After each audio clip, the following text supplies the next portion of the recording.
এই ভিডিওটি মনোযোগ সহকারে শুনুন, তারপর আপনাদের মতামত কমেন্টে জানাবেন। রমজান মাসের সবচেয়ে বড় একটি আমল হচ্ছে 5 ওয়াক্ত নামাজ বা জামাত আদায় করা। জামাত যেন মিস না হয়ে যায়। এক্ষেত্রে আমরা অনেকে অলস, আমি সময় অনেকে ভুল করে ফেলি, জামাত বাদ দিয়ে আমরা নামাজ পড়ি, এটা ঠিক না। রমজান মাসে তো প্রত্যেক কাজের সব এমনিতেই 70 গুণ বেড়ে যায়। সেখানে যদি আপনি নামাজ পড়েন এবং জামাতের সময় পড়েন, তাহলে আপনার সব কত বেশি বাড়তে হবে একটু ভেবে দেখেন আর কি। এর জন্য ট্রাই করুন প্রত্যেক দিন 5 ওয়াক্ত নামাজ বা জামাত পড়বো। রাজি আছেন তো ইনশাআল্লাহ? আরেকটি বড় আমল হচ্ছে রমজান মাসে ইশরাকের নামাজটা আদায় করা।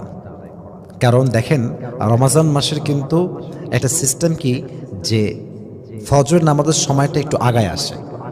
আগায় আসে বলতে আমরা আগে আগে পড়ি, এবং দেখবেন রমজান মাসে ফজর নামাজ আদায় করার পরে অনেক লম্বা সময় পর্যন্ত অন্ধকার থাকে না।